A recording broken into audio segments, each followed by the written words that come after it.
have said that I'm an Afro-optimist as opposed to Afro-pessimists. Afro-pessimists are those people who have given up on Africa, who say Africa is a lost cause, a wasted continent. But Afro-optimists are those people who believe in African development, that Africa can be developed with the efforts of the African people. This is what I believe in. I have come from the school that believes in the efforts of the founding fathers of our continent, those who were visionary, who envisioned an Africa that was united. Kwame Nkrumah, Ahmed Sekou Touré, Gamal Abdel Nasser, the late Emperor Haile Selassie, Jomo Kenyatta, Jaramogi Oginga Odinga, Mwalimu Julius Kambarage Nyerere, Kenneth Kaunda. Those were some of the founding fathers of our continent, who believed that Africa will only develop if it is united. Nkrumah said that Africa must unite or perish. That is the school of which I'm coming. To be able to realize the dreams of the founding fathers, first we need peace on the continent. In 2013, they talked of silencing the guns. But in 2024, the guns are not silent on the continent. We will work to ensure that guns are silent so that we can be able to have a peaceful development.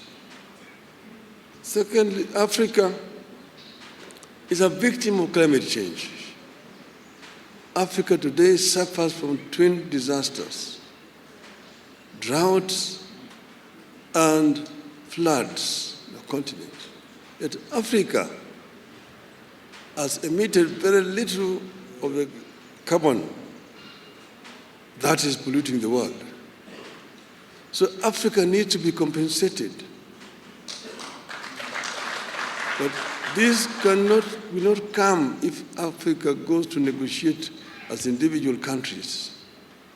If we go and talk as Kenya, as Uganda, Tanzania, Nigeria, Mozambique, Egypt, or Algeria, the rest, those major offenders will not listen to us. But when we go and talk as Africa, they must listen to us. We'll be able to get a fair deal in the issue of climate change. We also need to green Africa. But you know, Africa is also home to the second largest carbon sink in the world, the Congo forest. But how do we continue to green Africa, to arrest desertification, southern advance of the Sahara Desert? These are issues, they are challenges which we are equal to.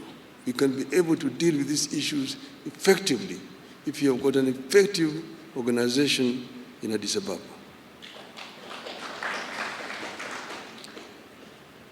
African youth today drown in the Mediterranean, trying to get to greener pastures in Europe. It's a shame. We must arrest this trend and ensure that we create a conducive environment within the continent here. That this youth do not have to flee to go to Europe. And this will only happen if Africa works together as a united continent. We know that Africa is one of the richest continents on planet Earth. It is a paradox.